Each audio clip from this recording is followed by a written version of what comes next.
दोस्तों ब्लड में पाए जाने वाले जो सबसे ज़्यादा सेल होते हैं वो होते हैं हमारे आरबीसीज, रेड ब्लड सेल्स। ठीक है, रेड ब्लड सेल्स की जो कंसंट्रेशन होती है वो ब्लड में सबसे ज़्यादा होती है।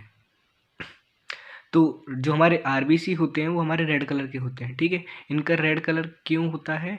तो उसकी वजह है due to presence of haemoglobin. अब इस हीमोग्लोबिन की बात करते हैं कि हीमोग्लोबिन का स्ट्रक्चर कैसा होता है। देखो, हीमोग्लोबिन के एक मोलिक्यूल की अगर मैं बात करूं तो उसमें 4 haem groups and plus 4 globular protein की चेन्स होती हैं। ठीक है, तो हीमोग्लोबिन की अगर मैं एक मॉलिक्यूल की बात करूँ तो उसमें 4 हीम ग्रुप होते हैं हमारे। तो हीम ग्रुप भी जो होता है वो आयरन से ही बना होता है और 4 ग्लोबुलर प्रोटीन की चेन होती है। ठीक है, अब इस स्ट्रक्चर को एक बार डायग्राम में देखते हैं तो क्या डायग्राम में ये स्ट्रक्चर किस तरीके से दिखता है। ठीक है, तो हीमोग्लोबिन का जो स्ट्रक्चर होता है वो कुछ इस तरीके से होता है। देखो, ये जो ऊपर की ये जो 2 चेन है ये हमारी बीटा चेन्स होती हैं।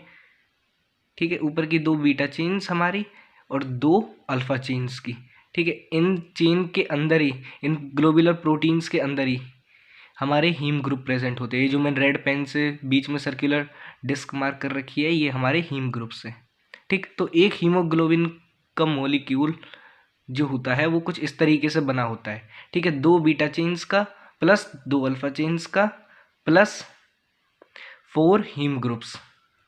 ठीक है, तो हीमोग्लोबिन का जो स्ट्रक्चर होता है हमारा वो 4 haem group plus 4 globular protein chains का मिलके बना होता है। ठीक है, अब इस एक हीमोग्लोबिन की स्ट्रक्चर की बहुत खास बात होती है, वो ये होती है कि ये एक हीमोग्लोबिन का जो मॉलिक्यूल होता है वो कैरी कर सकता है 4 मॉलिक्यूल्स ऑफ ऑक्सीजन।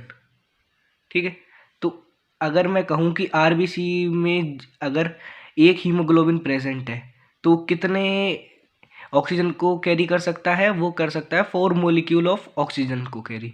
ठीक है, लेकिन नॉर्मल कंडीशंस में आरबीसी के अंदर एक ही मॉलिक्यूल हीमोग्लोबिन का प्रेजेंट नहीं होता, बहुत ही और भी बहुत ज़्यादा मॉलिक्यूल्स प्रेजेंट होते हैं हीमोग्लोबिन्स के। ठीक है, तो ये जो हीमोग्लोबिन होता है यही हेल्प करता है in carrying of oxygen by forming oxy haemoglobin. ठीक है, तो ये जो स्ट्रक्चर होता है हमारा, इसमें ये जो हमारे हीम ग्रुप्स होते हैं ये हीम ग्रुप है हमारे। ठीक है, रेड पेन से इन्हीं के साथ एक एक ऑक्सीजन का मॉलिक्यूल बाइंड कर जाता है। तो यहाँ पे जैसे देख सकते हैं हम कि 4 हीम ग्रुप्स हैं, तो 4 मॉलिक्यूल ऑफ ऑक्सीजन क्या एक हीमोग्लोबिन कैरी कर सकता है।